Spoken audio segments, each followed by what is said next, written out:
Hello everyone, कैसे हैं आप सब। स्वागत है आपका आपके अपने चैनल रुचिका स्टडी। फ्रेंड, आज हम सीटेट के अंतर्गत हिंदी पढ़ेंगे और हिंदी के अंतर्गत हम पेडागोजी पढ़ेंगे और इसमें हमारे 15 क्वेश्चन आते हैं। हिंदी में हमारे 30 क्वेश्चन आते हैं, वो जूनियर और प्राइमरी दोनों में आते हैं सीटेट के एग्ज़ाम में। तो उसमें जो 15 क्वेश्चन आते हैं वो पेडागोजी से आते हैं और जो 15 क्वेश्चन आते हैं उसमें पैराग्राफ्स आते हैं और उसमें से क्वेश्चन आंसर करने होते हैं।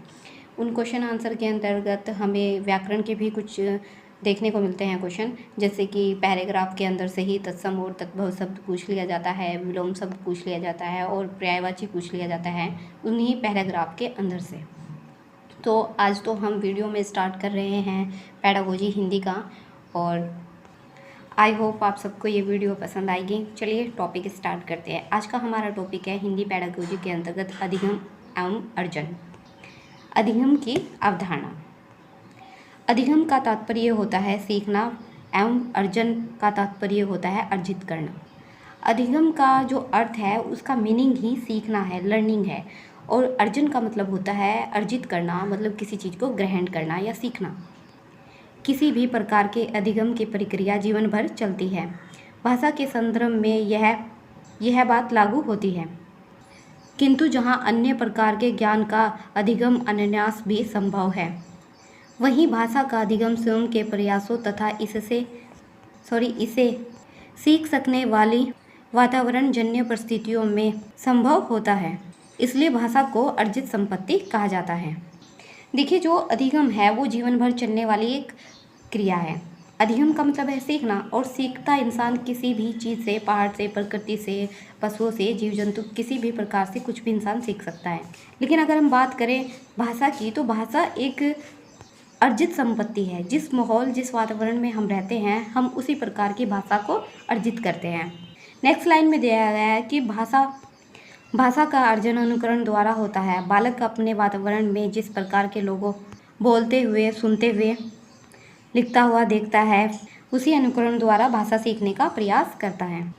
देखिए, भाषा जो है उसे हम अनुकरण के माध्यम से सीखते हैं। अनुकरण का मतलब नकल के माध्यम से सीखते हैं। जैसे हमारे जो भारत है उसमें हर क्षेत्र में एक अलग हिसाब से भाषा बोली जाती है, हर क्षेत्र की अलग भाषा है और उसी तरीके से बोली जाती है। तो बच्चा जिस परिवेश में रहता है उसी परिवेश की भाषा का अर्जन करता है, उसे ग्रहण करता है, उसे ही सीखता है। जब बच्चा छोटा होता है तो वो छोटी छोटी नकल करना सीखता है, उसी से बच्चा भाषा सीखता है।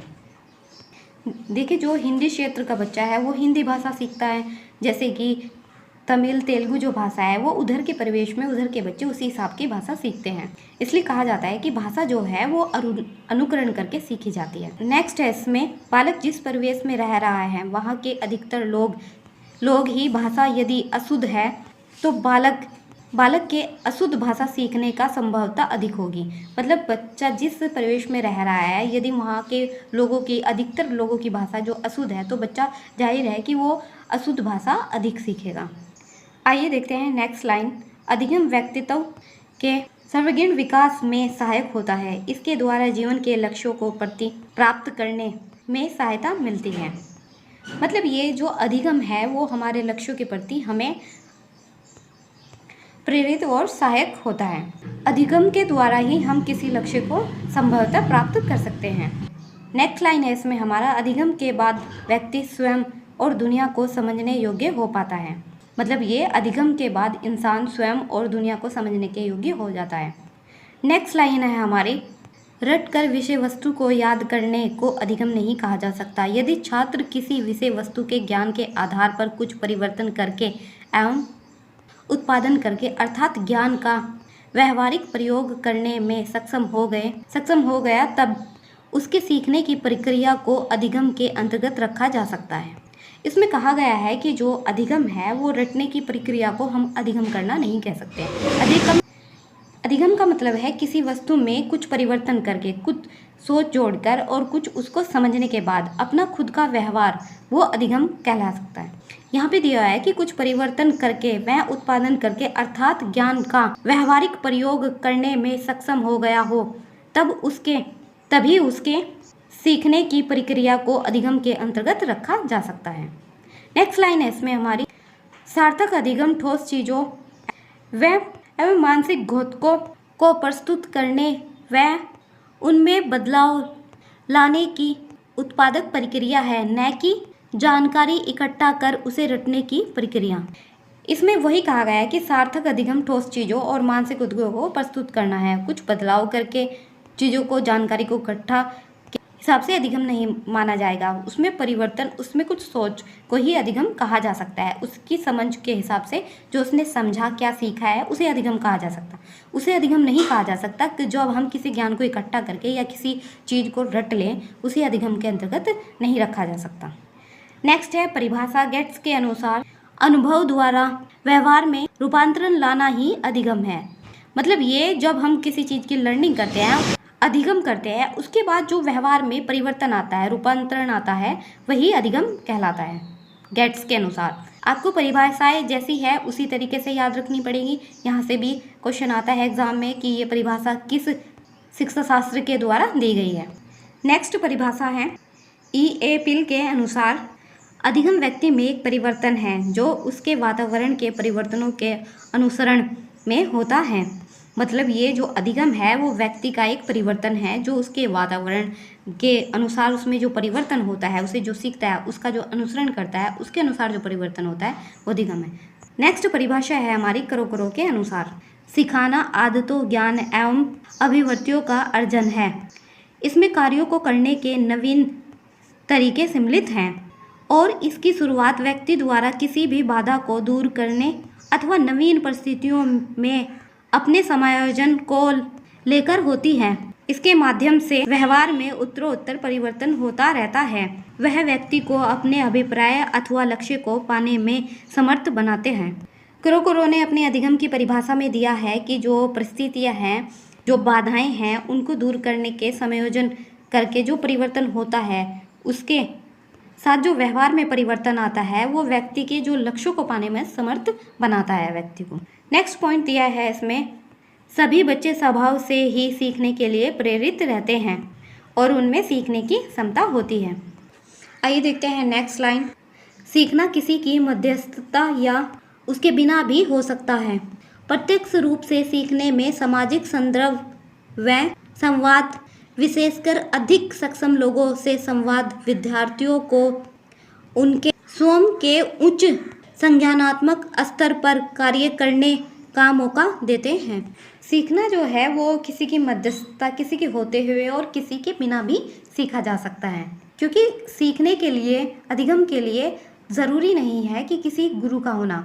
आप किसी भी चीज़ से सीखते हैं, आप उसे अपना गुरु कह सकते हैं, लेकिन ये ज़रूरी नहीं है कि सीखने के लिए आपके पास एक लर्नर, एक सिखाने वाला होना चाहिए। वो हम पक्षियों से सीख सकते हैं। लेकिन दूसरी बात यह है कि जो प्रत्यक्ष रूप से हम समाज से सीखते हैं, उसका जो प्रभाव हमारी ज़िंदगी में पड़ता है, व्यक्तित्व में पड़ता है, वो अधिक अच्छा होता है।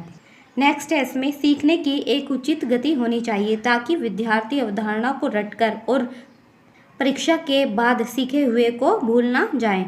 मतलब ये जो बच्चा सीख रहा है, जो उसे सिखाया जा रहा है, उसकी एक गति होनी चाहिए, एक लय होनी चाहिए। उसे कोई चीज़ रटानी नहीं है, क्योंकि रटी हुई चीज़ कुछ समय के बाद भूल जाते हैं। वो समझ में आनी चाहिए ताकि वो उसके माइंड में लॉन्ग समय तक रहे, लंबे टाइम तक रहे, बल्कि उसे समझा सके और आत्मसात कर सके। साथ ही सीखने की विविधता व चुनौतियाँ होनी चाहिए ताकि वह बच्चों को रोचक लगे और उन्हें व्यस्त रख सकें। उबा हुआ महसूस होना इस बात का संकेत है कि वह कार्य बच्चा अब यांत्रिक रूप से दोहरा रहा है और उसका संज्ञानात्मक मूल्य खत्म हो गया। मतलब ये कि बच्चे को हम जो सिखा रहे हैं उसे आत्मसात कराना, उसे अच्छे से सिखाना, उसे रोचक बनाना, चुनौतीपूर्ण बनाना, ताकि बच्चे को उसमें रुचि आए। जैसे हम हिंदी पढ़ा रहे हैं और उसके बीच में जो कोई कविता आती है उसे फ्लो में गाएं, बच्चों से एक्टिविटी कराएं, उसमें जो बोला गया है ऐसी एक्टिविटी कराएं ताकि वो बच्चों को अच्छी लगे, उसे करने में मज़ा आए और उन्हें वो रटनी ना पड़े। नेक्स्ट लाइन है हमारी, भाषा का विकास एक प्रकार का संज्ञानात्मक विकास ही है। मानसिक योग्यता की इसमें महत्वपूर्ण भूमिका होती है।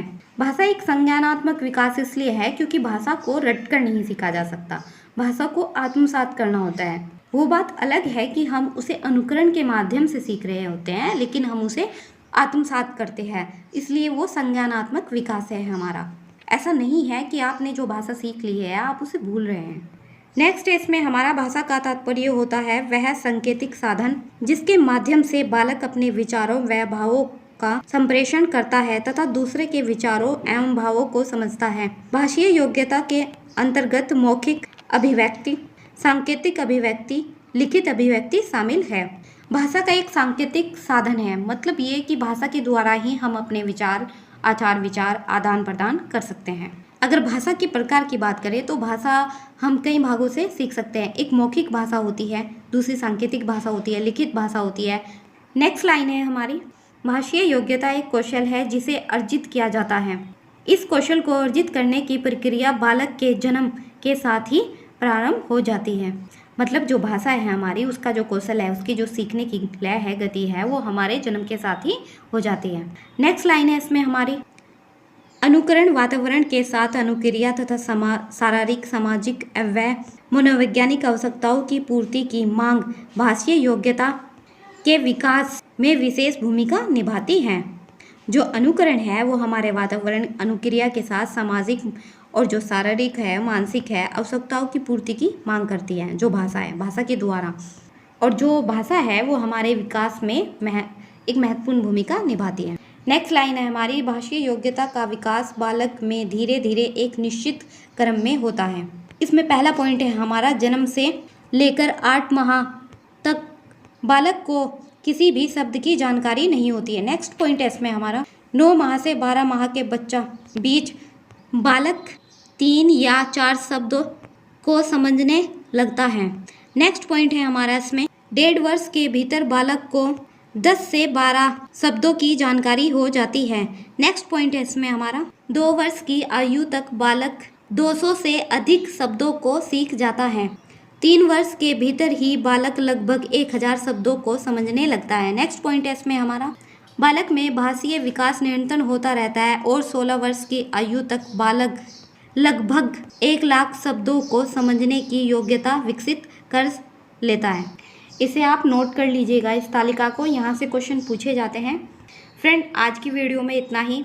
नेक्स्ट वीडियो में हम भाषा का अधिगम व अर्जन के बारे में पढ़ेंगे और उस भाषा के अधिगम और अर्जन से संबंधित जिन शिक्षा शास्त्रियों ने इसके बारे में अपनी व्याख्या और विचार प्रस्तुत किए हैं उनको पढ़ेंगे।